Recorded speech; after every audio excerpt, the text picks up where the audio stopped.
Sorry. You want to bring it up? Mark's going to move it. Or move the Thank you, screen. Mark.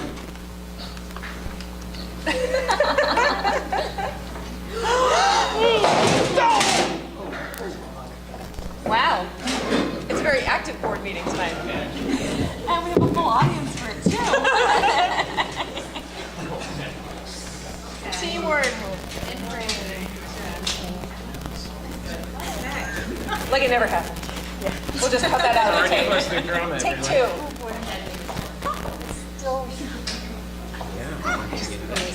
All right, Linda, get us started. Hi, pledge Allegiance to the flag of the United States of America and to the republic for which it stands, one nation, under God, indivisible, with liberty and justice for all.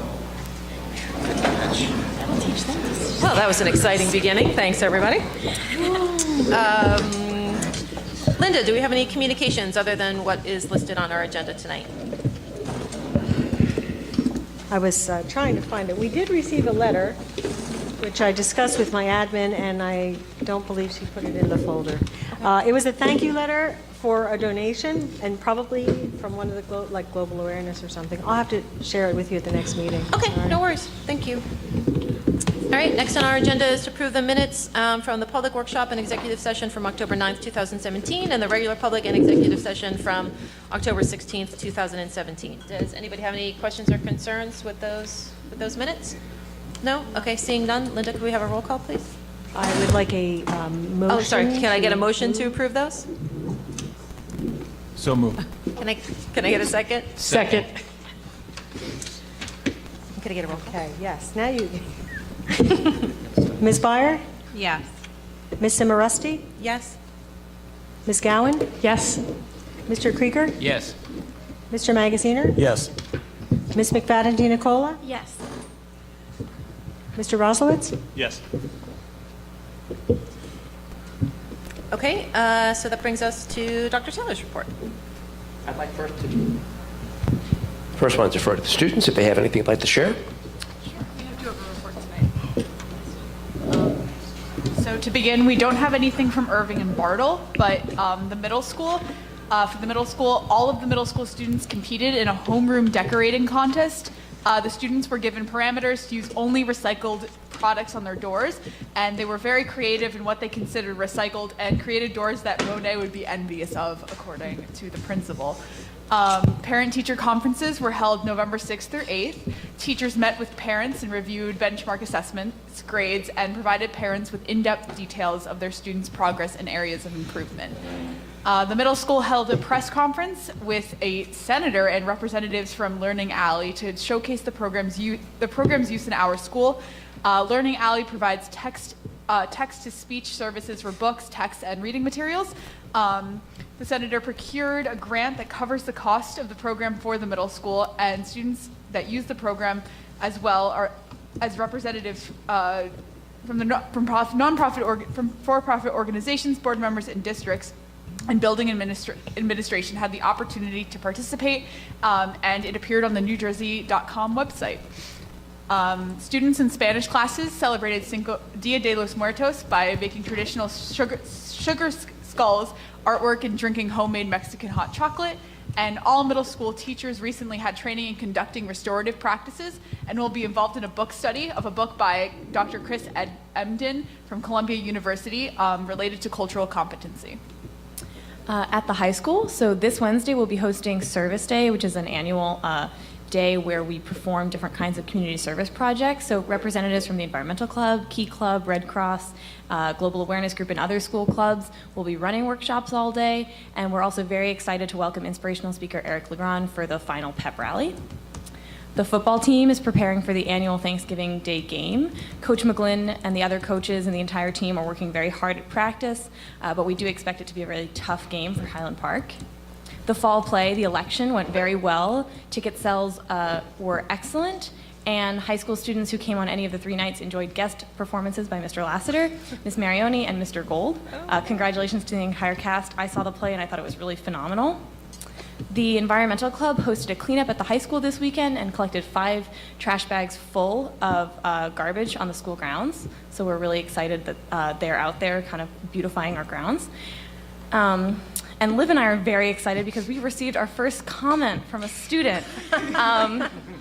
So a junior mentioned to us that she was really worried about the growing achievement gap that she observed in her classes, and she thought that students, including herself, didn't always feel very involved in their education. So some of her suggestions were about projects and more hands-on assignments, and we were really happy to tell her about some of the stuff we observed you guys talking about, including the makerspace and especially like the elimination of the U.S. History 2 honors things to try to do that. So we did kind of communicate some of what's happening here to her, but we wanted to let you know. I'm sorry, what did you say? What grade level the student was? She's a junior. A junior. In cross country, senior Peter Tilton placed first in Middlesex County at the New Jersey Meet of Champions this past Saturday. So congratulations to him and the entire team who advanced to states 2 weeks ago. It was an excellent season for cross country. And finally, Mr. Lassiter sent out a survey to the entire student body asking students to respond to questions about the new schedule. Results will hopefully be completed by the end of November, and then Mr. Lassiter, certain teachers, and Student Congress will be able to evaluate how the schedule operates from the student perspective. Great. Thank you both so much. Does anybody have any questions for either of our student reps? No? Okay. Thanks. I'd like to spend a few minutes updating the board and the community on the status of our strategic plan. We're in the second year of our plan.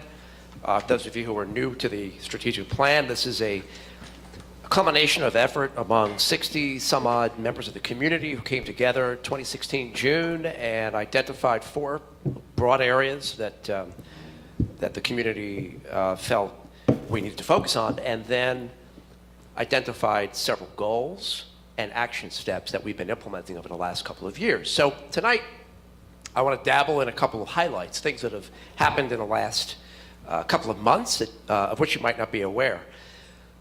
One of the focus areas has us looking at promoting educational equity. In general, looking at the whole child, looking at more than just academic performance, but trying to foster social, emotional, and psychological health as well.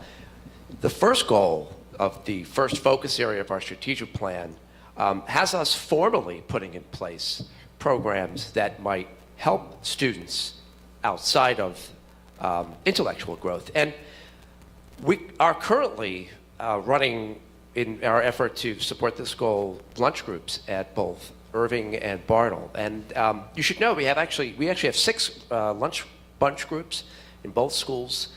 These are small groups of students who are referred either by teachers, parents, guardians, principals, anybody who around the student feels can benefit from the various themes I'm going to show you now. At Irving, it's a little tough to see. I'm hoping you can catch that. I'll read it out loud for those who can't see the titles. We run 6 groups: Soaring to Success, Social Skills Stars, Positive Attitudes and Behaviors, a group called the SEL, that stands for Social Emotional Learning, Superheroes group, a group called Yoga Strong Kids, that's all about practicing mindfulness activities, a group called Garden to Friends, a group called Confident Kids, and the 6th group that meets at Irving is called the Helping Hands Divorce, Loss, and Separation group.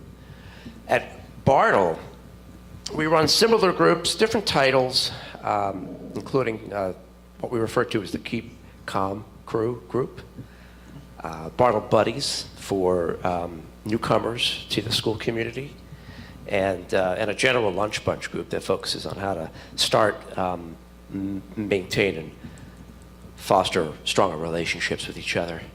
These groups are very active. They're meeting 2-3 times a week, and they involve anywhere between 10 to 15 students in each group. Also inherent in that first goal is our work towards promoting cultural responsiveness, and the student representatives referred to what the middle school is doing. I'd like you to know that the leadership team has been heavily involved as well in professional development, that one of our own principals has turnkeyd for us, Mrs. Osemier. We've specifically looked at such things as what is referred to as white supremacy culture, microaggression, how hidden biases, implicit biases, may in turn lead some of us to microaggress. I'm actually going to try to play an audio clip that I recorded of a couple of minutes of one of the meetings we had recently, in which we dived into a heavy conversation about how we are interacting with students of all kinds of cultures, not just by race, ethnicity, but also by gender identity, socioeconomic background. We don't really see our true face unless we look in a mirror, right? And I think that we go around, and we had a senator in the other day talking about Highland Park, but we really need to look at ourselves in a mirror. And it's, when we look into that mirror, and we started looking into the mirror by looking at our biases and things of that nature. But even in that case, I think that's not always the mirror. Our mirror has to be us really self-reflecting and looking at how we can put ourselves where we are and how we can see things from other people's vantage point as well.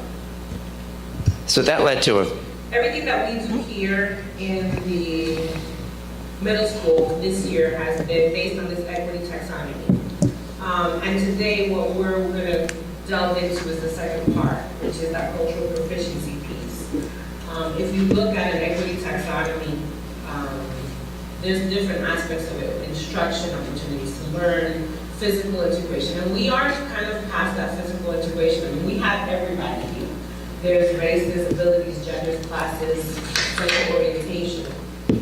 But now we're going to just talk a little bit more about our own cultural competencies. and that's So, I think it keeps repeating itself. I'm sorry. That is Mrs. Asemier talking to our supervisors and principals. We actually dived into a rich discussion that lasted about an hour. Our leadership team is made up of folks from different cultural backgrounds as well. So when we do talk, because we've created a safe environment for us to open up and be honest with each other, we talk very honestly and very directly. It's not until that we have our leadership team fully having taken ownership over this topic that I think we will be able to effectively model for the teachers, who will then model for the students what we expect of them when it comes to relating to all kinds of folks from different backgrounds. So that's why I think the work we're doing with the leadership team is so vital. Also, in our first first focus area is a goal that has us doing more for for families and guardians and members of the community. One of the action steps that we weren't able to tend to last year, but finally have this year, is to create a resource handbook for anybody who needs a contact for financial support, medical support, therapeutic support. Those of us who are living in homes here in the community who don't know who to reach out to can go to this resource, which is on the front page of our website, download it. It's a multi-page report and get all that information confidentially. We don't track who downloads this information. This is a resource for our families and guardians. The second focus area includes a goal that has us fostering more personalized learning experiences. And I thought I would show you, rather than explain, the product of the work we're doing to individualize instruction. I don't want to keep going back to using that phrase, differentiated instruction, because it's becoming cliche. What we're talking about is really thinking about every student as an individual and then adapting instruction to meet his or her needs. One of the ways we're doing that is to create very comfortable learning environments like this one here. This is just a typical class I walked into, small group instruction. And this is what I see whenever I walk into this particular class. It's not the only class that has created such a learning environment. Small groups, students working in pairs comfortably. You note that they're sitting where they want to sit. They're not being required to sit in columns and rows. Any questions, thoughts, comments? This is just really a cursory review of where we stand right now with our strategic plan. No? Thank you. I'll give it back to you. All right, great. Okay, so you don't have anything else for your report this evening, so we'll move on to my report, which we scooched up to the top of the agenda so that we could finish working on our board goals, which, Scott, you're going to pull up for us, right, so that we can... I'm sorry, say that again? You were going to project, I think, the board Oh, goals yes, for us I will, again, but so from okay. my desk. Okay. So did anybody have any other, Anne had added a couple of things that she wanted to, I want to actually withdraw that addition. As I read through them, I saw whether it covered elsewhere. The Yes. whole edition? The whole edition. okay, yeah. the Yeah. whole edition. Okay, so, So I'll boot all it right, up. so Agree with you. you agree with her removal? Okay. But I guess I should. Excuse me one Well, second. it seemed to me that like Jersey On, for example, was already integrated into one of the other steps. What was it? Ensuring technology access for all students. Yeah. The handbook, I applaud the creation of the 2-page resource list. I'm not sure that's the handbook I envisioned, but it's, it's better than what we had. And it's on the website. I'm actually losing track of what the other ones were, but That's all. Good, thank all you. right, yeah. Okay, so did anybody else have any other concerns about what we came up with yesterday or want to add anything else? Okay, so maybe we don't even need to put them up if we don't have any, everybody's good? Okay, so Linda, can I just move that we approve the board goals as drafted at last week's meeting?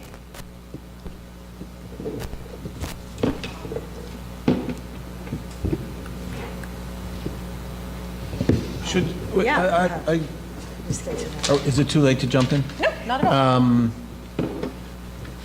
So for the community, if we're not going to display them here, where will they be displayed? On every agenda that we print up The back of the from- agenda and for the rest also of the on the year. website as Yeah, well? they usually go on the board. Right. Under Any the other board tab of places? the website as well. Just those two places. So those they're easily accessible. And, I mean, and if anybody watching at home wants to go back to our last board meeting, our board meeting from last week, that's when it was all discussed, and we hammered out those goals. So we now not only live stream for everybody at home, but then we have a YouTube channel where everything is, all of our meetings are warehoused, so. And my question is, Everything like that. was there editing done between last Monday and today? No. Okay, so everything that has been changed was changed last Monday? Yes, nothing has been, Anne had sent a couple of suggestions, but then. Okay, yes, got it, okay. Then rejected her own. rejected her own Sorry I additions. bothered you guys. Yeah, I mean, because we can't collaborate on right. something outside of a meeting. Okay, so do I need to add anything else to that, Linda, or can I ask for a motion? Yeah. We're Do you have- approving the 2017, 2018 board goals as drafted at the November 13th meeting.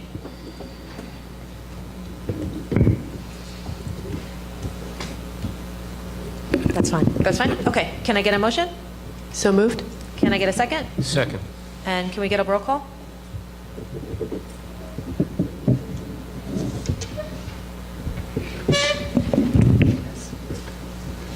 Ms. Byer? Yes. Ms. Simorowski? Yes? Ms. Gowan? Yes. Mr. Krieger? Yes. Mr. Magaziner? Yes. Ms. McFadden Nicola? Yes. Is Ms. Pietrobona here now? No, she's not here yet. Mr. Oslowitz? Yes. Okay, and we wanted to have a quick discussion about with the board members who attended the New Jersey School Boards Association workshop for, some of us attended for 3 days, some for a day and a half or so. Yearly, the New Jersey School Boards Association has a workshop. I think it's one of the bigger conventions of all of the associations throughout all the education-related associations throughout the state. So it's not just for school board members, superintendents attend, business administrators attend. Special ed directors. Special ed directors, all the attorneys. I mean, it's just thousands and thousands and thousands of people with some really, really helpful, beneficial workshops for the first time this year, or that I know of anyway. I don't recall our board doing any presentations in the past that I'm aware of. But Dr. Taylor, myself, Michelle, and Stephanie Sasso, who helped write our transgender policy, did a very well-received presentation on that policy, about the writing of the policy, about the adoption of the policy, and about the implementation of the policy. think I might have already said. It was very well received. We had at least a couple hundred people in the room, which was a wonderful surprise. Standing room only. A standing room only presentation. We brought lots of materials that disappeared. Luckily, we had the foresight to put together a special section on the website so folks could go to that part of the website and get all those materials themselves after the workshop, or after the session rather. And we had people coming up to us for the remainder of the workshop, thanking us, and I got stopped in the elevator. I was like a celebrity. it was really nice. It was really nice to know that there are a lot of other districts out there who, if they hadn't implemented a policy, were still interested in implementing a policy and were seeking out guidance for how to do that. So that was great. So that was a really wonderful experience. But I wanted Mark and Michelle and Rob and myself were the Rob Magaziner were the ones who attended. So I wanted everybody to just kind of like give us a couple minute synopsis of some of the more interesting sessions that you attended. Shall I? Please. Okay. So the first thing, I was there all 4 days. This is the first year it's been Monday through Thursday. The first thing that I would say as an overall overarching theme is you get to see what other districts in the state are doing. You get to see what other boards are doing, what other districts are doing, what other superintendents are doing. You get to meet the different attorneys, different other service providers, computer networking, and so food services, etc. So you get a lot of the culture of what's going on, and I think that's really fantastic. I personally attended meetings on the HIB law, harassment, intimidation, bullying law. That's been ongoing work that the board has been doing with the administration. I also attended meetings on ethics, a school board and board member, and administration ethics, what the law is, how it has changed. And going back to the HIB law, they discussed changes that are coming or possibly coming, and there are changes coming that will make the law much easier for us to, we think, much more easy for us to manage and to understand and to kind of control. And then I attended some meetings on science, technology, education, which is something I'm very interested in. So I got to see what kinds of curriculums other districts are doing. I also subbed for Scott. There was a green team, or a sustainable New Jersey, which Highland Park is involved with, and Scott couldn't stay at work back at the district, so I co-presented with some folks from the state and Rutgers, and it was a very good and interesting meeting. So anyway, it was great. And again, the top end of that was that you get to see the culture and what's going on in the rest of the state, and that's worthwhile if you do nothing else. I was just looking through my app. There's a downloadable app that we get through school boards, and I was just looking through it. I meant to make notes on all of the classes that I attended, and I didn't have a chance to do it. But I was there with Darcy for 3 days, and we drove down together. That's why I say with Darcy, like we weren't attending all the same classes. But the very first thing that we went to go see was a talk and a question and answer session with the state school board. And those are appointees. And it was interesting. There were a lot of good questions asked, and it was really good to hear a lot of the questions were those questions that I had that I was, a little too frustrated to ask. But it was good to hear them asked. Unfortunately, we didn't get any real solid, definitive answers from those questions. But the other really wonderful experience, besides presenting on behalf of our school, our policy, was the farm to table, I believe they called it. It was a farm to table, Jersey Fresh resource, I guess, that was being promoted. And it was really wonderful to see how many different iterations, farm to table could take in a school setting. So there was a school in Newark that had a really intense farm to table program built into their curriculum, to the point where everything everything that they did in that school seemed to focus on their gardens, and this is in the middle of Newark. They had like rooftop gardens. They provided vegetables for their cafeteria. The kids were involved in every aspect of the garden, planning and maintenance.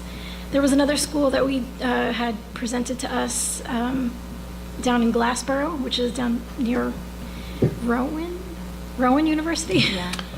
Rowan used to be known as Yeah. Glassboro. Okay, so They just beat the Highland Park boys team in the group one. Oh, well, that might be true, but they have an awesome garden in their elementary school, and the teacher who runs that program actually was the one doing the presenting, and so she was all kinds of energy. I mean, I was tired after the presentation just listening. So that was really exciting because she had built the program from the bottom up, and she had the help of the Jersey Fresh team, and they are unregulated as far as state regulations go, this portion of the Jersey Fresh resource team. So they can come in and do all kinds of different things in schools, whatever, your staff is requesting help with. And they were so welcoming. They were like just unbelievable. They wanted emails and they wanted questions, and they had a table set up outside the workshops in like the general, I called it a marketplace. It wasn't really a marketplace, but it was that kind of feeling, going to like a marketplace. Everyone had their tables set up with their services. And I mean, the experience of seeing other school board members like face to face and hearing a lot of their stories from their districts was really enlightening. I mean, I felt like we've got our stuff together, and yeah, we have a lot to be proud of here. And yeah, it was good to network. I think that it was really an important experience, and I plan on going every single year. And you got 3 more to go, so. Yeah. I think I can, well, first of all, I think Mark and Michelle described the experience really accurately. It's funny because before I came to be on the board, these meetings used to be kind of jokingly referred to as, oh, that's where the school board members go to drink the Kool-Aid, which we all, I mean, it's somewhat of an insult, but and is it true? I don't know. But actually, after being there, and I was only there for 2 half days, really. It was I went down on Wednesday afternoon and returned on Thursday morning. So having been there, for that short of a time, I kind of feel like it is worthwhile. It is energizing. You do learn a lot. I attended one session which was on filing tenure charges as a board, which there's a lot of legalese and role play and what have you, which was interesting. Didn't pick that one for any particular reason, but that happened to be in the neighborhood. And as you walk through the marketplace, as Michelle described it, I mean, I've been to a lot of trade shows, and this was typical, a lot of booths set up and people trying to interest others in purchasing their products and what have you. So there is that aspect of it. Thursday morning I took a class, which was a required, so board members, the first 3 years of their first 4 members. I 4 did years. my 4-year training. Oh, okay. Every year for the first 4 years of being on a board, each year you need to take a class, take a course, pass that course. So it's a training, and the first year that I was on the board a year ago, I did that training online. This time I decided to do it with some others, and it was a room full of people who learned a lot. It was about finance and governance. And I found that a lot of the topics that we discussed and reviewed were things that we actually do really well in our finance and budgeting process. So Yay, Linda. yeah, it was pretty cool. All right, well, I can definitely, from my experience, let people know that this is not where Highland Park goes to drink the Kool-Aid. If anything, this is where we go to We set the stir record it straight. Actually, there wasn't just drinking of the Kool-Aid, and I'm not speaking about our group, but some of the others might drink Yeah. other things. For sure. But one of the most probably enlightening sessions that I attended was with the Deputy Commissioner for the State Department of Education, Peter Schulman. I'm a little infamous with guys like that, I'm afraid, so they kind of they're ready for me to get up and Here comes ask them trouble. some difficult questions.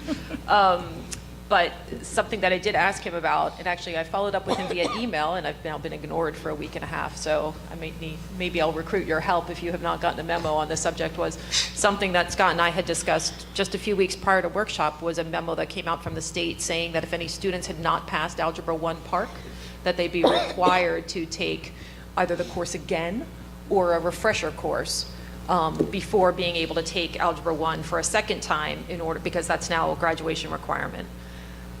We both thought that was a little preposterous, but this is what's coming down from the state. This is what you have to do. So I got up and I asked a question pertaining to that and was told, oh, no, it doesn't have to be a course. They don't have to read. I was like, I read the memo. It was all highlighted. That's what the memo said. And then the response was, oh, well, then the person who wrote the memo did a really bad job. She's back there. Like literally pointed some poor woman out in the back, was like, hi, I wrote the memo. It was like the most bizarre thing ever. I was like, way to go, Department of Education. You guys really rock. You really rock it. So the response I got in that session was that another memo would be forthcoming to clarify that students do not need to retake Algebra 1 as an assessment. Districts do not have to come up with an entire refresher course, which means writing a curriculum, which means teaching that curriculum, which means more hours that students aren't moving on with their math advancement because of a test that's now a graduation requirement when they're in potentially 7th grade, 8th grade. So maybe we can figure out a way together to nudge him gently to get a response. And no memo has come from the Department of Ed since. So those are also the kind of things that you get to do when you're at workshop. You get those people in front of you who write those memos and go, is that really what you meant by that memo? And then sometimes they go, no, it's her fault. And you're like, oh gosh, that was ugly. That was, wow. All right. Or as Michelle said, get to ask questions of the State Board of Education and understand that we now have, a board that the departing governor has pretty much stacked full of people who don't know what the heck they're doing. And like literally start off the meeting by saying, I'm new here, be nice to me. And you're like, Yeah. you're an appointed one of, 16 appointed people who are going to set education policy for the entire state. It's not our job to be nice to you. It's actually our job to come and ask you really hard questions and for you to get us the answers. So I just want to add one thing now that you're saying that. It's not easy to get any kind of audience with the State Board of Ed. No. I mean, I think they only allow maybe two times a year there's open public comment. Open public comment, meaning you can ask a question from one room to a group of strangers where there may or may not be a board member present to answer your question. Like, it's a really frustrating thing to see so many of, our friends go down and try to ask a question these 2 times that you're allowed to see them. So this was a really... Yeah, so this is a remarkable way to get access to people who are otherwise pretty much inaccessible. So By design. I always try to attend. The one I didn't attend this year that I typically try to attend was the legislative session, because then you get legislators that you can also get access to, but that conflicted with something else. So I think just that question to Peter Schulman alone was worth the price of admission, not only for our district, but for kids in districts all across the state, who lots of districts are making kids retake an entire course based on not passing the park, and that's just utterly preposterous. So if we could have had a small hand in changing that for kids across the state, I'll be extremely happy. So, okay, that's, I think, it for our school board's workshop update. And so we'll move on to our board committee reports. And just for anybody who's here or anybody who's watching at home, this is our voting session. The way we run our board meetings now, we have a workshop session. First, where it's all these same items on the agenda. We run through those items, we discuss them more fully. So tonight, you're just going to see us kind of run through them because we've already discussed all the items on the agenda. That way, we're never voting on anything that hasn't been fully discussed. We've had a few days before last week's meeting to look at those agenda items. We discussed them in full at our board meeting. We have another full week to think about them, and then we can come and we can just vote on them quickly. So don't think we're just like, oh, wow, they really thought about that stuff. The reason we go through it very quickly at this meeting is because this is our second meeting of the month, and we go through it more quickly at our voting session. So with that said, Michelle, could you run through the curriculum and instruction items? Yes, I'm really sorry. I'm just bringing it up right now, so I No might worries. need a minute. And you have- we really Michelle, only have to can- highlight anything that's new, if there is anything. And if anybody has their agenda, Thank you so much. Yes, okay. Yeah, there isn't anything new. So. Oh, okay. Michelle? Okay, I have a paper copy. I'm ready. And there's nothing new. Yeah, there's nothing new on the agenda. Right, so, okay, so the first item is the approval of the field trip requests. Number 2 is the approval of the HIB incident reports for September only. Number 3 is the approval of Handle with Care training, November 1st, 2017. Number 4 is the approval of dynamic learning maps assessment training. Number 5 is the approval of Genesis gradebook training. Number 6 is the approval of the university graduate students, and that's the language arts department in the middle school. Number 7 is the approval of the health curriculum for grades K through 5. And number 8 is the approval of memorandum of agreement between education and law enforcement officials, the MOA. And I'll follow up your report by answering a question the board asked me regarding 2 field trips that were on the agenda, that are on the agenda. One regards DECA state trip, and the other is Mr. Gold's group's trip. So, as you can see, the DECA trip is costly. The board asked me to report what we ended up having students pay last year after all the fundraising. So I can tell you that the regional competition that DECA attends, which is in Kean University, ended up costing nothing thanks to funds raised by the DECA store and then initial dues that are paid. The board supports those dues, so the students aren't paying them. Now the state competition, which is in Atlantic City, ended up costing students, and of course we defray costs for those who qualify for free or reduced lunch, $55. This is after again, DECA funds to the store, again, dues, and then budgeted funds from the student activities account. So again, the cost was $55 for the state. And I believe those are the 2 competitions that we have again on the agenda for this year. Now, Mr. Gold's trip to New Brunswick, which is a field trip request again this year, that is for Livia, that's for Congress. There's the one on here is Model UN. Yeah. Thank you. Congress is in the spring. The students ended up paying, and correct me if I'm wrong on any of this because of the data I'm reading from, $200. Yeah, it was 210 this year, but 10 of that, so $10 was actually going towards a fundraiser for schools in Mexico City. And the trip to Mexico ended up costing students $500 last year. This is after the group raised $11,000. There was no cost to the board. And again, we do use grant money from the foundation and other funds to offset costs for students who can't afford to go. Okay. Thank you. Does that, okay. Yep. Does anybody have any questions for Michelle on any of the curriculum and instruction items? No? Okay, so we will move on to the finance report. Mark? Yes, most of these were on the agenda last time. I'm just going to go over the ones that weren't. So we have number 4, approval of bill lists, and number 6, athletic bill lists. These are October and November. We have approval number 8 of cafeteria bill lists. Numbers 10 and 11 and 12 are treasurer report and board secretary report and Board of Education certifications that we haven't overexpended our budget. Number 13 is approval of budget transfers. I do want to repeat a thank you, number 15, for the grants from the Highland Park Educational Foundation. And I think I calculated last time it was over $20,000 on these very, very worthwhile projects So again, a thank you for that, for those programs. On number 16, we have a new approval for professional services for Christopher Palfrey. Number 22 is also new. We've been awarded a where is it? We've been awarded a Bezos School Award. I assume the first name there is Jeff. So thank you, Jeff, for $1,000. I'm sure he's watching. What's that? I'm sure he's watching. I hope he's Well, watching. he's dreaming. I mean, he should be.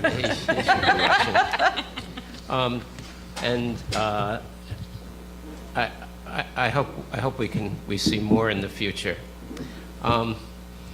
Number 23 is a proposal for the replacement of the middle school, high school automated controls, and we got bids and they're very different, but one of them entails a lot of extra work to reconfigure the whole system because the other vendor has the configurations for the system. And then 24 is to actually award the contract. It's for $11,220 to Johnson Controls, which is a very well-known, serious company and does this kind of work. And then number 25 is new, and it's a pre-litigation settlement agreement, which is to allow a charter school student to attend an out-of-district placement. And that's the full finance report. Okay. Anybody have any questions for Mark? No. Okay, seeing none, we'll move on to personnel. Good timing, Judy. Yes, Well done, Bam. Thank you very much. Okay, there's not a lot of changes in personnel this week either, so I'm just going to go over the new items. Number 13 is the approval of a personnel payroll bookkeeper, Francine Gartner, effective January 3rd, 2018. And that's to replace a retirement. Number 19 is the approval of 2 volunteer coaches. And Could I ask about Sure. 18? So we have a Schedule B position of student funds new at Irving School. There's 4 positions I like missed that, I'm sorry. Yeah, there's four student fund positions. Have we started making determinations who are going to be approved for those Yes. By December 11th, I'll have the remaining 3. in December? Correct. Thank you. December 11th and 18th. Thank you. The work is still being done. I don't want you to think that we're not actually. This work is still being done. It's still being done. Okay, thank you. and then I have a reading correction on number 29. The after-school assistant pay rate should be $10.75 rather than $10.25 per hour. And, one more. We have an approval of a medical leave, number 30, beginning November 13th with the return date of December 19th. And that'll do it. Okay. Does anybody have any additional questions for Judy? No? All right. Seeing none, and we don't have Cherise here for equity and excellence. So we will move on to public comment. Oh, sorry. I totally missed policy. Sorry, Ann. These are exactly the same policies, excuse me, that we discussed at 2 first reading meetings, and then we discussed at our workshop meeting for second reading last time. The only difference is that we've taken the overdue school lunch money policy off the table for now, pending some further discussion about that with the administration. But everything else is exactly as we discussed it last time. And Linda and Scott did provide us with the information that we were looking for from last week's meeting, so Yeah, thank you. That's I'll get a really chance good. to review that. I haven't looked at it yet, but we'll take a look at that, and then we'll see what implications that has for the policy moving forward. Sorry about that, Ann. Oh, it's fine. And Cherise is not here for equity and excellence, so we will move on to public comment. Oh, The sorry. Highland- Back to policy. If we tabled 8550, the next time we bring it up, will it go back to Second. first reading or second? Yeah, we'll go for second. Yes. Yeah. Sorry for my... So the Highland Park Board of Education welcomes public participation. Is reserved this time for your comments. If you would like to make any public comment, you can come up to the podium. If you're a resident, just state your name and your address. If you're a student, you can just say, "Hi, I'm so-and-so, and I'm a student."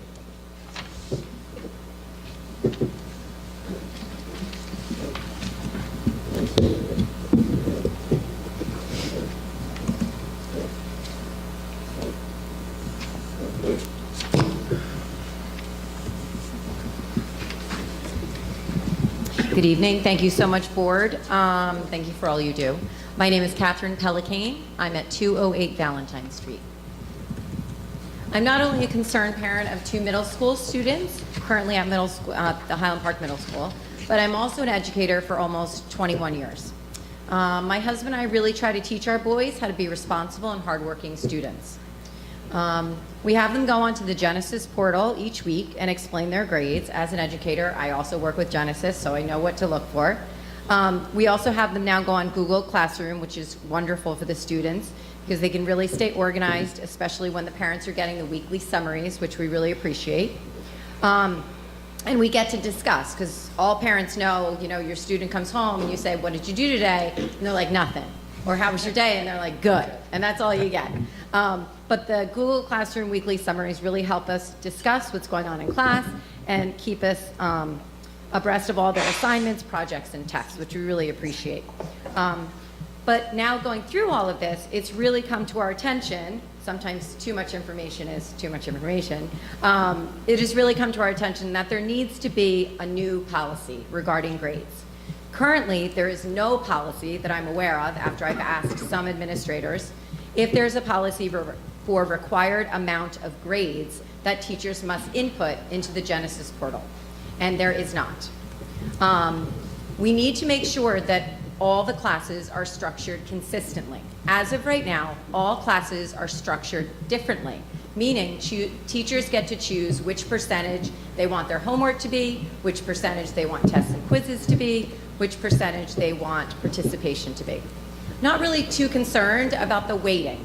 What I'm concerned about is that we're double weighting in many classes, that teachers are giving a point system and then they're also using the percentage weighting. So it's really difficult for students to try to figure out their grades when teachers are double weighting things using a point system as well as percentages in weighting. I know we live in a very small school district. That's why I love Highland Park so much. And at the same time, there are no department heads. We do have a lot of great administrators, but there can only be so much checks and balances for them to be looking into. And I think that's probably why we don't have these requirements in place. But it would be an easy thing to do, since there is no department head, to kind of make these checks and balances. And it would also make it much more consistent in regards to grades and weighting. I know a point system definitely works well for teachers because they can decide, oh, a test is worth 50 points. A homework is only worth 5 points. A project is maybe worth 30 points. So then they're already weighted according to how the teacher wants. And it's easier for the student to understand and also then calculate their grade at the end. If teachers did use this point system, then not only would students, but also parents, even those of us that are not educators, would know what assignments are worth. Now teachers are using all different methods to calculate grades, which makes it very difficult for students to figure out their own grades, which we want them to be responsible for. Also, what we're noticing, and I've talked to many parents about this before I came tonight, is the danger of limited amount of grades. Because there's no required amount of grades for students, when this is combined with weighted grading system, which many of the teachers do use, one particular grade can have an extremely large effect on their final grade. And often when this is not intended by the teacher does not intend to do this, but it happens because of the double weighting. It can take an enormous amount of mathematical senses and foresight to figure this out. I know as a beginning teacher, I was very concerned, very confused by grades. And it took a lot of time and my mentor helping me to figure out what was the best way to grade my students. A point system is consistent, and also we need a consistent number of required grades in all subjects. It would make it not only easier for the teacher, but also for the students, again, to calculate their own grades, which we want to build responsibility in our youth. This would be a great thing to move towards, especially when our students are entering high school, where I'm also become aware this is also a problem. Then all parties involved, teachers, students, and parents, are all in agreement, and we're all on the same page. So I ask you, please, board, to just look at this.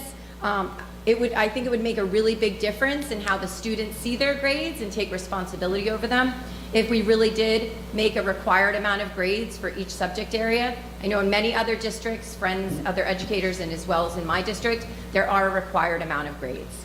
If we're meant to be student-centered, we should require teachers to have a certain amount of grades in. Thank you very much. Could you, hold on just a second. Thank you. Can you explain to me the double weighting part? I'm not following that. Sure. So in the old system of grading that some teachers still use, you can see something out of 100 points. So the teachers might say 10% for homework, 20% for quizzes, 40, and it would add up to 100 points. Right. So the teachers are using that, but then along with that, the teacher might give a quiz worth 30 points. So it's not out of 100 points. They might get 27 points out of 30. So now they're weighting that quiz within the already weighted percentage. So it's double weighted. So that's worth 3 points out of the 100. And you have to figure out from the 3 out of 100 where 27 on the 30 comes in. My and is two this high school the students here are not. No, that's good. It's good. And thank God we have our finance math guy. And I didn't understand either, and I saw a lot of shaking heads. I don't think any of it. And this is specifically in your case the middle school? It is, but I know from parents of high school students that it's also going on. No, it absolutely happens in the high school. Yeah, I don't think it's. I don't think this is new. I don't think it's new at all. No, it's not new. No. Can I ask a question? So if my kid, who's also in middle school, gets an 80% on a quiz, and quizzes are 40% of the grade, I mean, how is that a double weighting? I mean, you just multiply 80.8 times... Because that... I'm sorry to interrupt. No, go ahead. But if they're saying 80%, that it's not double weighted, because they're doing it out of 100 points total.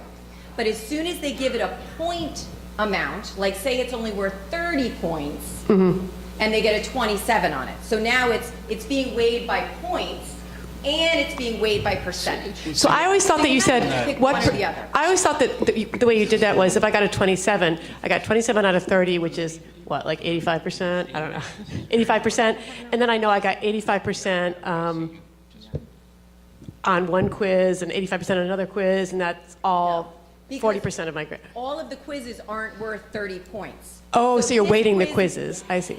Yeah. Oh, So that's this double. quiz might be worth 30 points, you might get a 27. The next quiz might be out of 50 points, it I might see. be a 45. So you could fix this by just changing the number of points each quiz. Each quiz could be worth 50 points, for example. Or just get rid of the percentage weighting and just have a point system.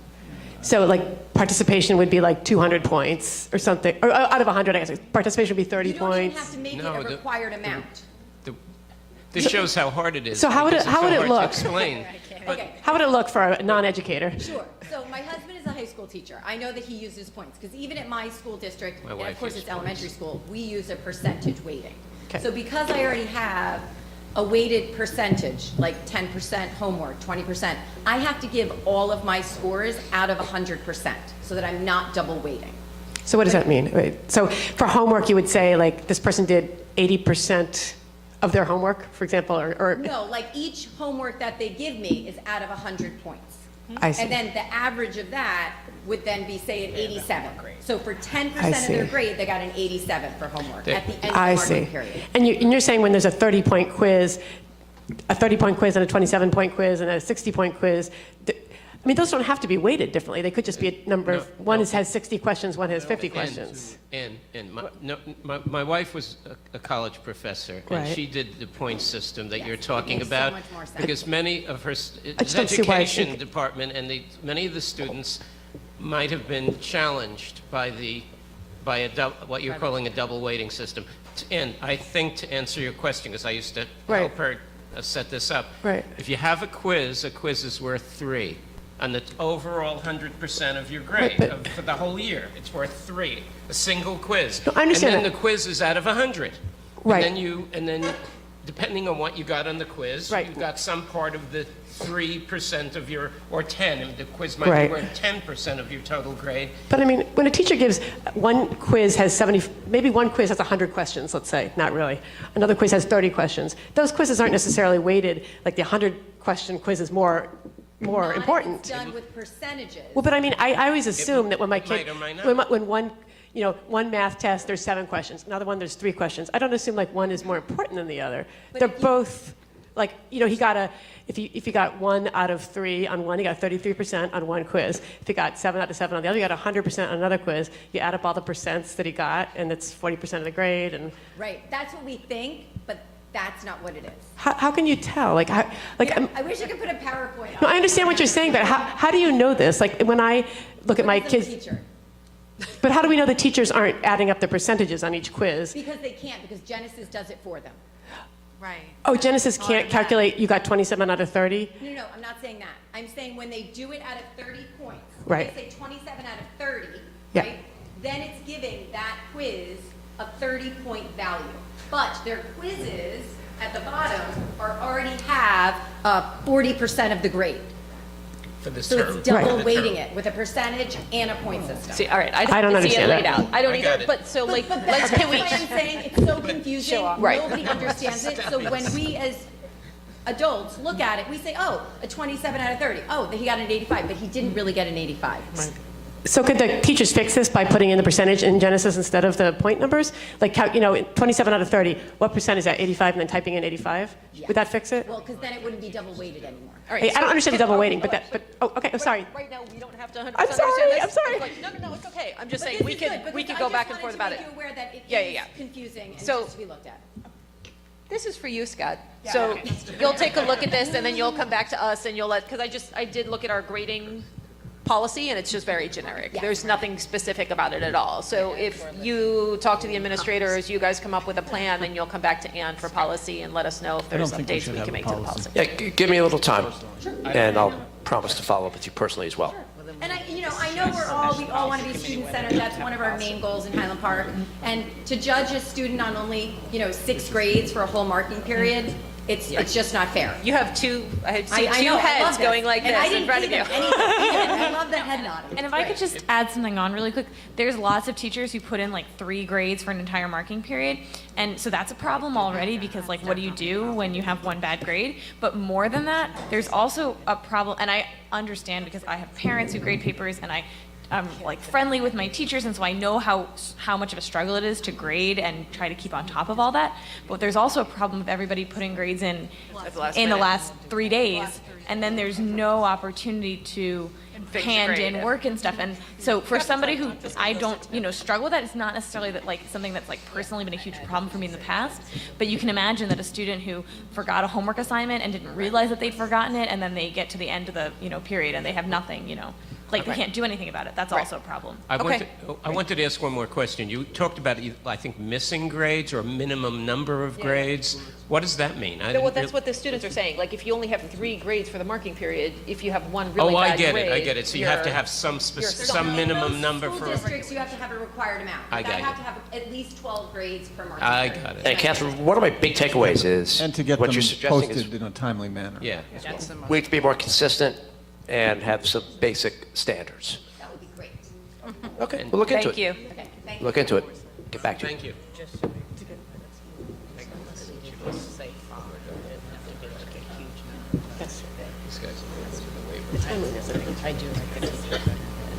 So guys, if you could just write your names down there and then state your names, and that'll do it. We'll assume you all go to Highland Park. They do.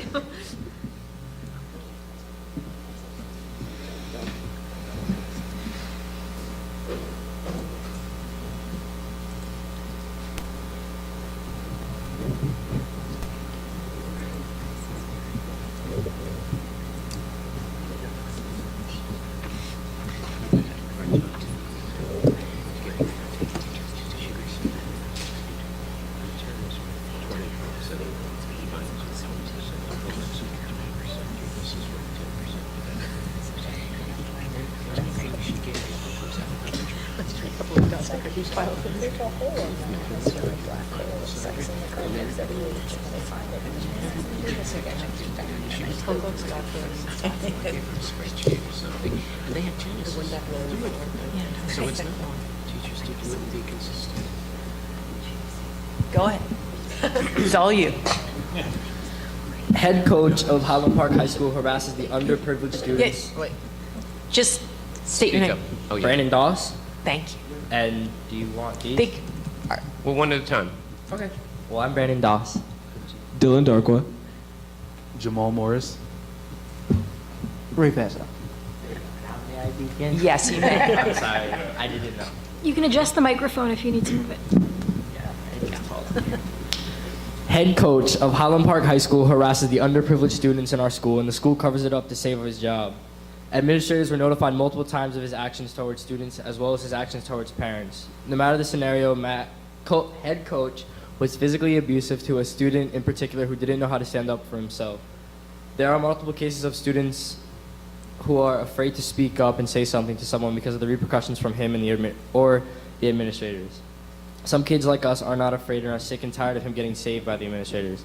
So now we are those students trying to help the greater good and eliminate this behavior that our school swears they do not tolerate. There is no reason to be mentally, verbally, and physically abusive to the kids of any high school. Our request is for the Board of Education to further look into the removal of all participants who take part in the abusement to the students of Highland Park High. And we had a petition in school that kids signed, and all of these students who signed it, whether they were on the football team or in school, we got at least, I think it was 80 kids to sign the petition who agreed with us for the board to look further into it. And we have multiple cases that I could read to you. Would you like me to? Do you want to give me the petition or a copy of it? I do have a copy. Or if you give it to me, we can make a copy and give you a copy back. Can we do that in the middle school office? Yeah. That would be great.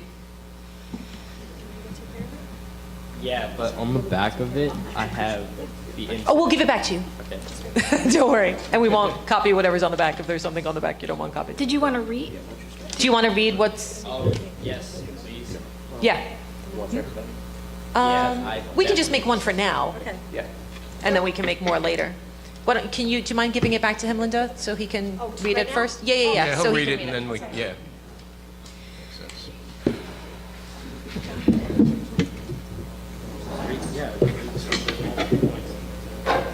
The head coach of the football team, had multiple forced students/athletes to play for the team. Even though the fact that most of the players had injuries, such as one had a dislocated shoulder, one had a concussion, one had a sprained wrist, and one had a knee problem. So there were many times when head coach would use inappropriate language, such as singling out two of his players in front of the rest of the team, saying they should get beat up. Another example of the head coach using inappropriate language is during practice, on and off the field. He constantly curses and using very offensive statements to some of the athletes. A specific example of this is when another coach and himself both called one of the athletes a disgrace to Highland Park football, making them feel unwanted on the team. The head coach disregards the fact that the students have a life outside of school and practice. An example of that was when causing one of his athletes to get fired from a job that they needed. He held them too long at practice, neglecting the fact that they had to go to work, even though he knew in advance. The head coach constantly verbally abuses the underprivileged athletes on the team, for example, the ones who live with only one parent. He even called the student, a bad word, but I can't say it on the mic. I can't, right? Okay. For not playing when his one parent made it abundantly clear that football wasn't possible. He verbally abuses some kids by trying to force them to play football, and the verbal abuse forces kids not want to play the sport, leading them to quit, which I don't think he understands that. The head coach punched a student in the face, leaving a black and blue eye. We told administrators a numerous number of times, and nothing was done about it.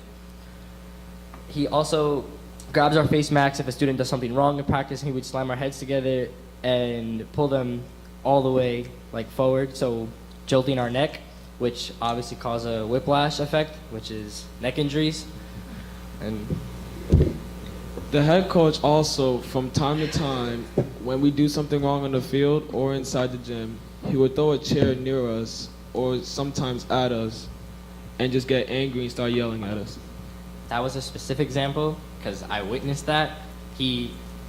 Angel walked in. No, Okay, I'm sorry. That's sorry. okay. I know you're trying to be careful. I can tell you. A student walked into the gym late to a game, and coach takes a chair, throws it not at him, but in the direction towards him, so it would, I guess, scare him.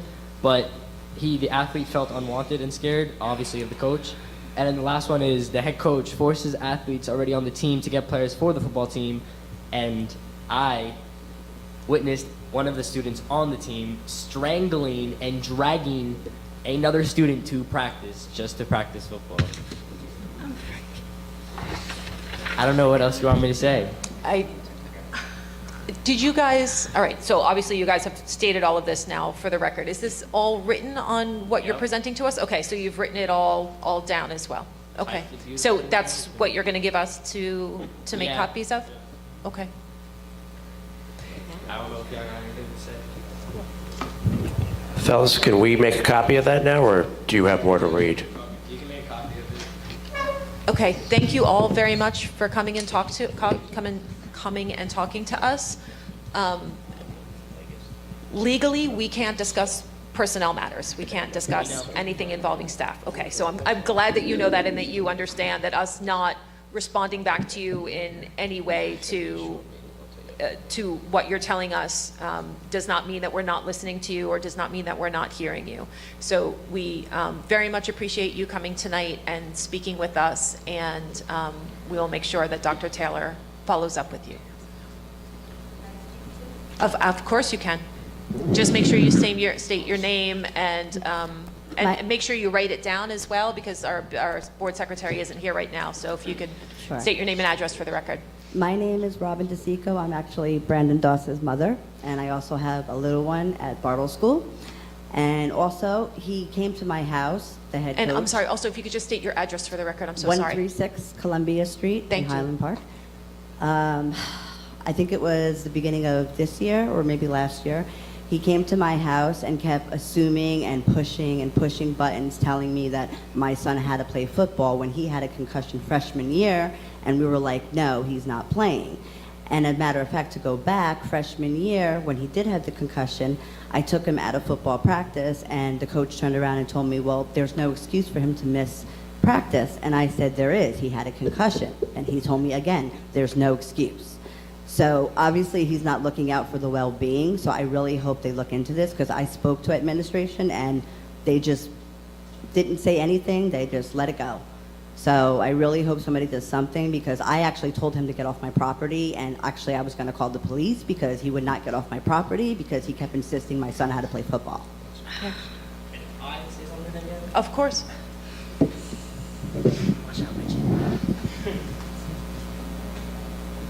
Thank you. You're welcome. Thank you for coming.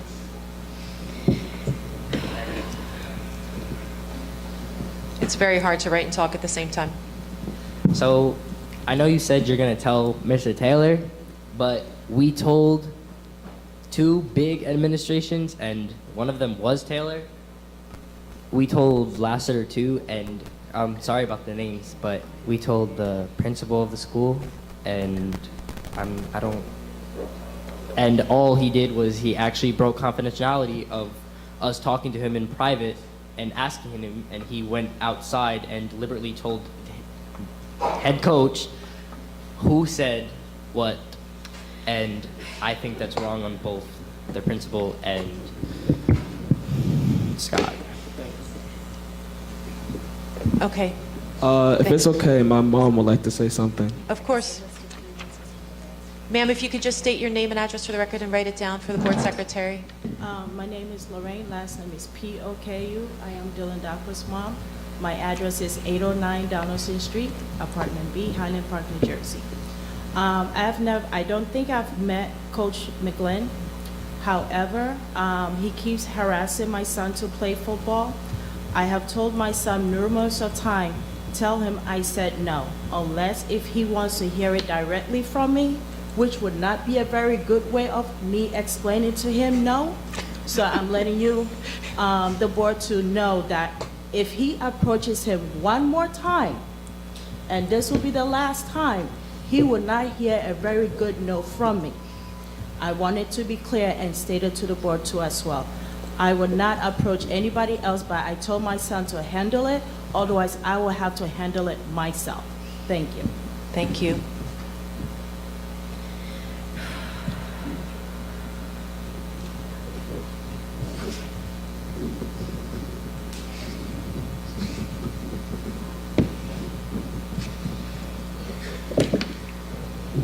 Thank you all very much for coming. Thank you. Thank you. Thank you, guys.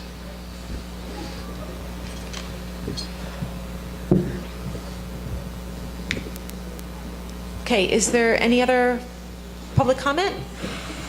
Okay, if there's no further public comment, then we will move on to our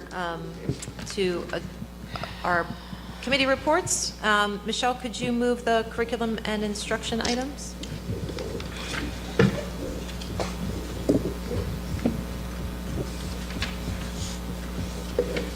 It's 1 through... I'm just Oh, I'm collecting. sorry, I'm sorry. No, I got That's it. okay. I got it. I'm just 1 through correcting 8. myself. Yes. It's hard to shift gears.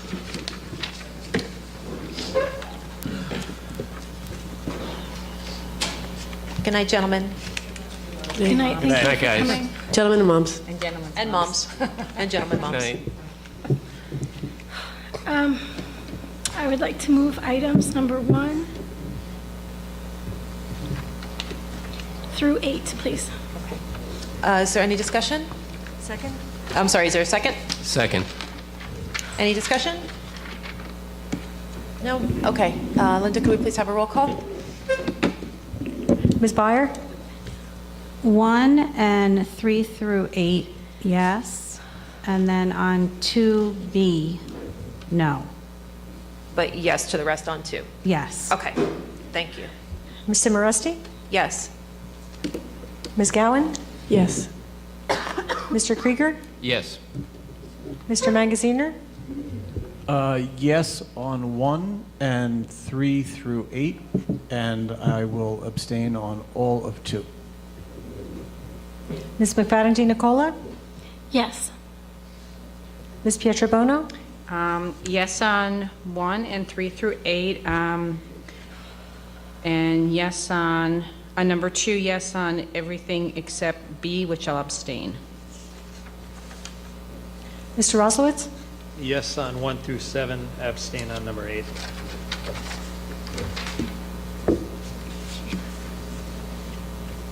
Oh, sorry, that's the end. I forgot Teresa's in here. Mark, could you move the finance and facilities items, please? Yeah, I'll move items 1 through 26. Okay, is there a second? Second. Is there any discussion? No? Seeing none, Linda, could we please have a roll call? Ms. Byer? Yes. Ms. Simoresti? Yes? Ms. Gowan? Yes. Mr. Krieger? Yes. Mr. Magaziner? Yes. Ms. McFadden Nicola? Yes. Ms. Pietrobono? Yes. Mr. Roslowitz? Yes. Okay, and Judy, could you please move the personnel and communications items? Sure. I'd like to move items 1 through 30. Okay, is there a second? Second. Is there any discussion? Okay. Okay. Okay, Linda, could we please have a roll call? Ms. Byer? Yes. Ms. Simoresti? Yes? Ms. Gowan? Yes. Mr. Krieger? Yes. Mr. Magaziner? Yes. Ms. McFadden Nicola? Yes. Ms. Pietrobono? Yes. Mr. Roslowitz? Yes. Okay, and Anne, can you move the policies for us, please? Yes, I'd like to move number 1. Okay, and where we didn't put on? Yeah, that one is omitted. Okay, great. Yes. Okay, can I get a second? Second. Is there any discussion? No? Okay, seeing none, Linda, could we please have a roll call? Ms. Byer? Yes. Ms. Simoresti? Yes? Ms. Gowan? Yes. Mr. Krieger? Yes. Mr. Magaziner? Yes. Ms. McFadden Nicola? Yes. Ms. Pietrobono? Yes. Mr. Roslowitz? Yes on A through G, no on H. Okay, so Dr. Taylor, you wanted to? Would like to formally introduce our new supervisor of curriculum and instruction and congratulate Ms. Fittipaldi and her family, Ms. Rebecca Fittipaldi. Congratulations. Please take the podium. Say a few words. I don't have to sign in, You correct? do not, no. Okay. Well, I wanted to say thank you very much. Very excited. I am so appreciative of this opportunity. For the past 11 years, I have had the pleasure of getting to know the students, the families, the staff, and all the community members here in Highland Park. And although I've spent most of my time at Irving School, I've had grown relationships with many staff members, administrators, and stakeholders here. So I look forward to continuing to foster these relationships as I start my new position. I bring to this position a strong background in balanced literacy programs, social and emotional learning, and best practices in all areas of instruction. My primary focus when I step into this position will be to meet with all the content area teachers, take a needs assessment of the district, and continue to build the relationships with the members of the community. I look forward to supporting the district's strategic plan by creating differentiated learning experiences, a culturally responsive curriculum, and to continue to hold our teachers and students to high levels of achievement. So thank you again for this wonderful opportunity, and I look forward to working with you all very soon.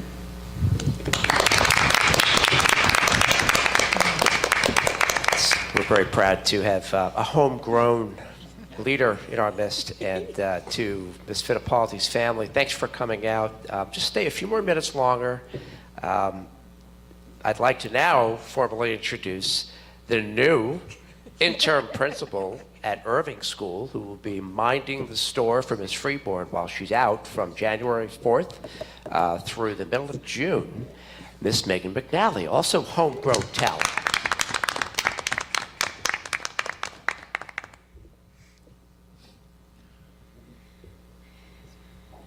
I guess I don't have to sign in either, right? Good evening, everybody. It's my pleasure to be here, and I'm extremely excited for the opportunity at Irving. Last year, I had a wonderful opportunity being able to cover an administrative maternity leave for Ms. Brady, who was out, and I really hope to take the knowledge and working with everyone and the parents, the families. Though with the little ones, I'm extremely excited to go back to where I originally started in education. So, thank you. So I want to thank the Personnel Committee, Ms. Sowerski. All of you were so supportive and helpful. This was a really rigorous process. In the case of the supervisor position, we had almost 100 applicants for this position, and it was a very rigorous process. So thank you. At this point, you are welcome to go home and maybe celebrate a little bit, and then go to sleep because we have school tomorrow. Have a good night, everybody. Good night, guys. Thank you so much for coming. Congratulations. Okay. Let's see. So we will move on to our board liaison reports. Good night, everybody. Good night. Scott, do we have anything from Joshua? Yes, there should be a or- report in the board drive from the Oh, okay. last municipal alliance meeting. All right. So can we pull it up maybe and give a couple highlights? Oh, or sure. I'm so sorry. It's If you want to continue, I can come back to okay. it. Perfect. Michelle, anything going on with public information or HPTV? Not that I know of. I have not been to either meeting, and I haven't heard been anything. quiet on those fronts? Very quiet. All right. No news is good news. Rob, there's usually something good going on at HPEF. So I didn't attend the HPF meeting this in October. There is one tomorrow night. But they did approve all of the grants that Mark read into our, that we approved this evening. So I know that they had, I think, more than 30 applications, and it was a difficult process to go through, and these were very generous and much needed. So Great. All right. Are you going to be able to attend that meeting tomorrow night? I will be there tomorrow. Fabulous. Thank you. Judy, anything from the Commission for Universal Access? Their meeting conflicts with this meeting. Oh, But Tara asked me to report that she will be meeting with the GLOW about making a donation to them. Oh, Okay, so I'll report back when I get more details. Wonderful. So Public Library, Suzanne. I'm looking for that document as well, and I can't find that or the Municipal Alliance document. So as soon as I get hold of that information, I'm going to share it with the board directly. Okay. I'm going to send it as an email. All right, thank you. Shared services, there hasn't been anything on that front either, although Dr. Taylor and I have a meeting tomorrow morning with the mayor and council president. So that's not exactly the same, but at least, certainly goes to show that we are continually looking to work together with the borough to see where we can make our objectives align. So if anything interesting comes of our meeting tomorrow, we'll certainly let you guys know at our meeting next month. Ruth, do you have anything for us from CPAC? I do. So I received an email from Tara. I haven't been able to attend the meetings, but she said that the last 2 meetings had new parents come who were able to come because we had childcare available for them. Excellent. So they thanked the board for approving that very much. And the next meeting is December 4th at the middle school. The Globe program will be presenting about their program. Oh, cool. Nice. All right, thank you. Sharice isn't here to update us on Highland Park Parents of Students of Color. Anne, do you have anything for Human Relations? I do. Nothing that's immediately actionable. Let's see. At the November meeting, we talked about the commission is running a book club. The first meeting is going to be Thursday, December 7th at 7:30 p.m. But people could also go to the Facebook page and look for Highland Park Human Relations Commission, and it should pop right up with all the events. They're going to be reading Everything I Never Told You by Celeste Ng about a mixed-race family living in 1970s Ohio and the tragedy that will either be their undoing or their salvation. I think that's from the back of the book. But it sounds like a great book. Okay, it is a great book. Says the librarian. I just felt that it was a little bit like canned summary. They're going to look into trying to give our library more advanced notice in the future so that our library can order additional copies of the book, which was not, I guess that couldn't happen this time. We also talked about the Martin Luther King Day celebration. That's the borough celebration on which the Human Relations Commission takes the lead. That will be on Martin Luther King Day. They would like someone from POSOC to speak about the 40th anniversary of integration. So I will reach out to Sharice and make sure that's processing through the system. Let's see, there's one other thing. Sorry for my delay here. And there's an ongoing decal project that people might want to know about. It's Ruth, it sounds a little bit like what you've been talking about with regard to welcoming people with disabilities into stores. This is, it's a decal that the Human Relations Commission, I guess, will be sponsoring and making available to stores and places of public accommodation. We have to come up, I think they have to come up with a new phrase. It was going to be, it might be one world, one people, and they'll have some kind of statement about how everybody's welcome here. The idea being to, encourage people to think about not discriminating against other people, and for store owners to just express that they do not discriminate. So it's just a welcoming thing that the borough will be starting up with. And I believe that is it. Thank you. Let's see, where are we? Mark, Board of Health. Yes, Board of Health had 2 meetings since we met to discuss this. So they've discussed, with regards to the schools, the health ed curriculum and particularly sex ed curriculum. On this, they have a great deal of interest in it. They want to see how it, mostly they want to see how that's moving along through, especially since we've approved the lower grades, how that's coming along through the middle and high school. They also have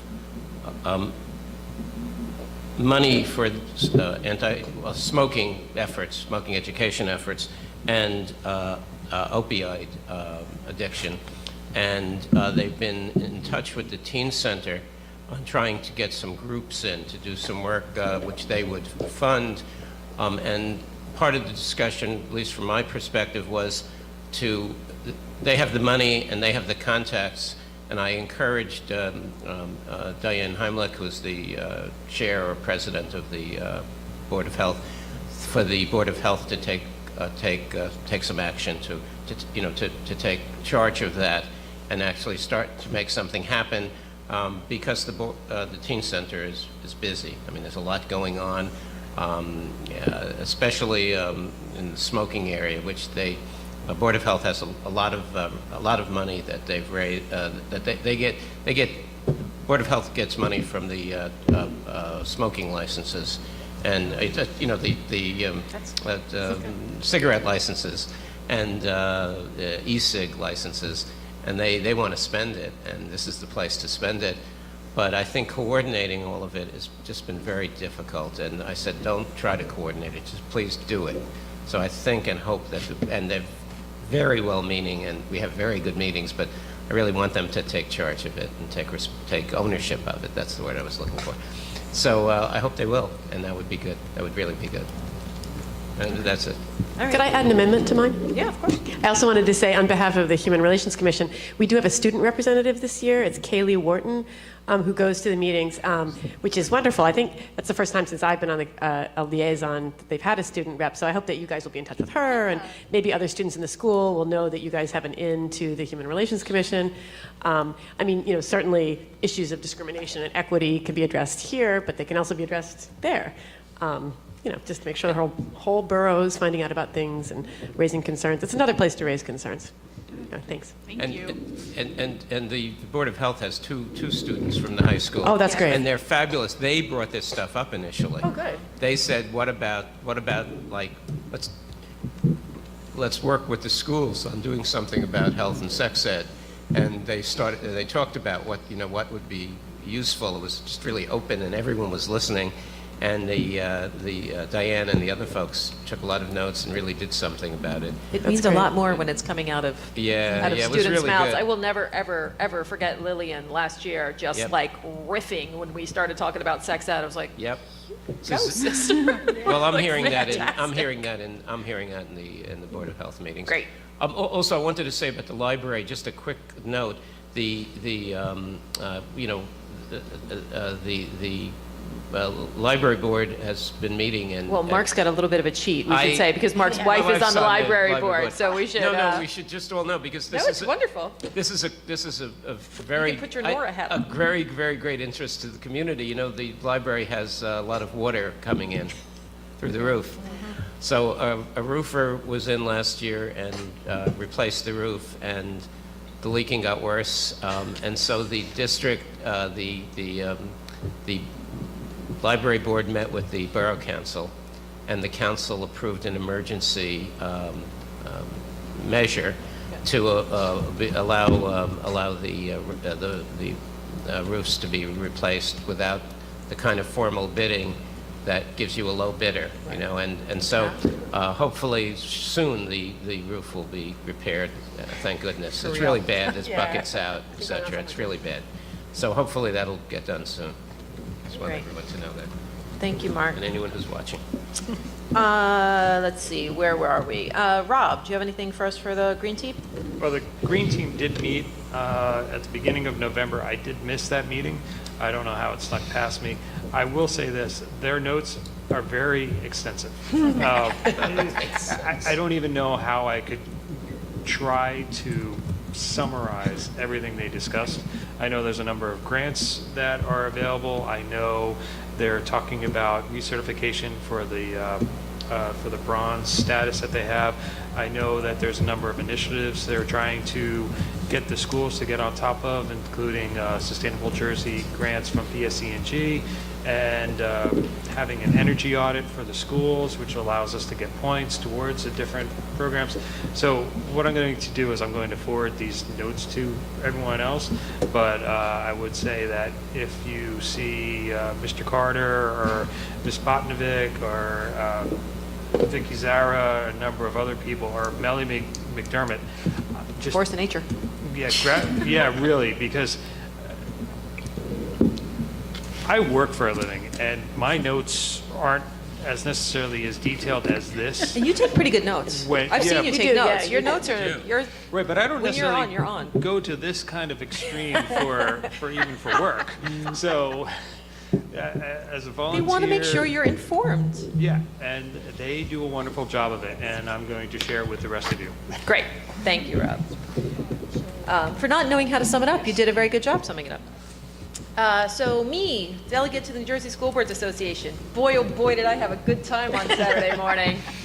There is nothing like driving to Mercer County Community College for 9 o'clock in the morning on a Saturday. That's how much I love you guys. Not so much traffic there. That's true. It does take less time. But it was very interesting. And I don't know what it means about me that I like doing this stuff, but I do. God help me.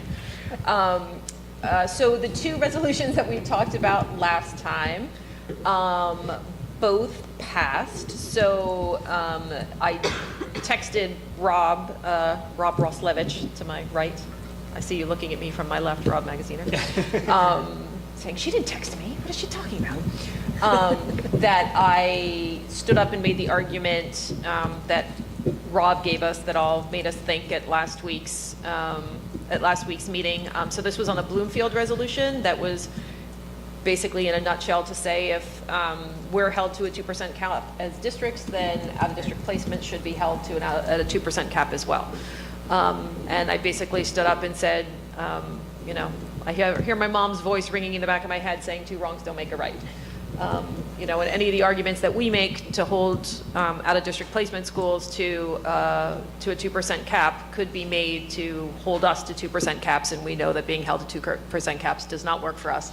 And I said, and actually, we know that we're not really held to a 2% cap. We have waivers. We have one of which is for special ed. We have banked cap. Does that make up for all the expenses? No, it still doesn't. Yes, we've still had to go to the taxpayers for more, but we are not held to a strict 2% cap. So to now impose this, you know, to say that as an organization we're trying to impose this on the out-of-district placements doesn't really make sense. I persuaded some people for sure. I had numerous people come up to me afterwards and say, thank you very much. You made me think about this in a different way. I was going to vote yes, but I voted no. So that was good. 26% of the folks there voted no, which was probably more than would have otherwise, but it still passed.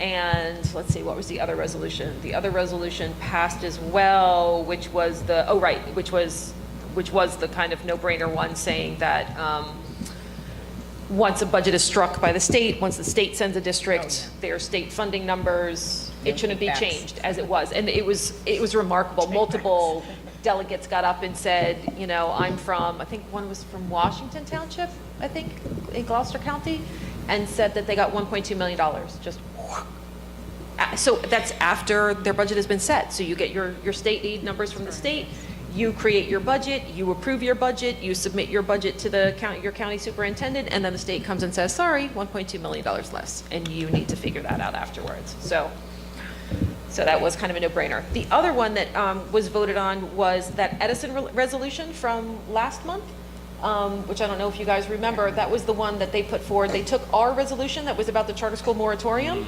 and then they submitted it to the New Jersey School Boards Association Delegate Assembly, but stuck language in at the end that the only policy language would have been pretty much no more charter school seats in high-performing suburban districts. Yeah, so I read it and I was like, ooh. Oh my God. Which was not the intent of our resolution at all. So, and I didn't attend the last Delegate Assembly when that one was discussed. I honestly, literally, somewhere between our meeting and that Saturday morning, and just completely forgot, like got overscheduled and didn't go. But so I wasn't there for that discussion, but I read through the minutes, and it sounds like it was a very lively discussion, and people took the same objection that we would have taken to it, which is, you know, we're not going to just limit this to high-performing suburban districts. So anyway, the delegates had a long, drawn-out discussion about this, couldn't come to any consensus, so it was decided that this would be put to the resolution subcommittee for some sort of action. So what the resolution subcommittee came back and said was that and this is actually really interesting because I think if we would have submitted our resolution, this is part of what we would have done with it, which is they changed their current policy on charter schools, which starts, the NJSBA believes that prior to the formal charter school application being submitted to the state, and then they tagged on, or an application to expand an existing charter school. So they basically just added whatever they're saying about charter schools, they're saying the same thing about any expansion requests as well. So if a charter should be approved by a district, they're saying that an expansion should also be approved by a district. So they've broadened their umbrella when they're talking about charter schools, which is good. I mean, because before, what this does, when they brought in their policy language, that gives their government relations folks the green light to go into legislators' offices and say, hey, you need to help our districts out with these, these expansions that are running rampant all over the state. So, so that's a positive outcome, and the delegates overwhelmingly adopted that language. So that's now part of New Jersey School Boards Association policy. But it also sparked a conversation at the delegate assembly on Saturday about this idea of a moratorium. And I mean, I think the really tricky part was the Edison rep who got up and spoke, kept talking about the moratorium. I want to put forward our resolution about the moratorium, but didn't realize that that wasn't really what they put forward. Like, they put forward that resolution, but they only put in this very, very narrow language. So everybody just flipped out about that narrow language. So what it made me think is, for the next delegate assembly, we should take our moratorium resolution, adapt that for a full statewide statement, and we'll submit that for the next delegate assembly. And it's going to be incredibly timely. Now that we have a new, governor-elect, his policies on charters could land absolutely anywhere based on statements that he's made, based on the people he's putting on his transition team. The people he's put on his transition team, there's some wonderful people, there's some people that make me all kinds of nervous. So it's impossible to tell from who he selected where he's going to land on this issue. So some pressure from school boards across the state can't hurt. So that would be my recommendation, and I would certainly be happy to work on that. And coincidentally, I had somebody come up to me and talk to me who's impacted by another charter school down in Morris Township. Same exact situation as us. It's not in their district, but they're losing 6 figures out of their budget to this charter school that's not approved to serve their district, and they're very interested in doing something about it as well. So I'll stay in touch with them and get more. Always helps to have more friends on issues like this. So so that's it. That's all I have for the delegate assembly. Does anybody have any questions? No. And Rob, you have anything exciting for us from Middlesex County School Boards Association? No, their next meeting isn't until May of next year. May? No way. Well, there's definitely one in February. I haven't found it. I see things throughout the state, but not necessarily for the Middlesex County School Boards, other than their just the SBA meeting on May 2nd. SBA meeting? A School Board Association meeting, just the little meeting that they don't even have a program for it yet. They're just okay. All right, well, keep us posted. I can't imagine something won't pop up between now and May. I think that probably just haven't quite figured out what they're going to do next. Okay. We don't have anything on the agenda for old business or new business. Does anybody have anything they want to squeeze in anywhere? Could report out loud about the good news and the progress with the school library. Good news. There's good news. We actually do have progress. And thanks in large part to Judy. She has been guiding me through Judy this. is not letting this go. Nope. That's a good thing. It's a very good thing. So for Judy. It turns out we now have three viable candidates for the two positions. Yep. Where did they come from? Two actually applied through Applitrack about a week and a half ago, maybe 2 weeks ago. One has already been interviewed by a committee at Bartle. They love this person. I can't name names, of course. I am going to meet with this individual on Monday for a final round. However, we have 2 more candidates who look very good on paper. One of them was actually personally recommended to me by the coordinator at Rutgers for their media specialist certification program, who is graduating in December. So I anticipate we'll recommend somebody on December 11th for the Bartle position, and then the runner-up will hopefully be receptive to the part-time position at Irving. Wonderful. But let's not commit yet. I mean, I'm not holding my breath, but I'm very hopeful. Okay. Way to go. So we will put that under old business. Thank you for that update. Anybody else have anything they'd like to put under old business? No? Anything for new business? No? Okay, seeing no takers. We don't have any more public left, so that just leaves us to adjourn. Can I get a motion to adjourn? So moved. Can I get a second? Second. All in favor? Aye. Good night, everybody. That's a land speed record, 9:15.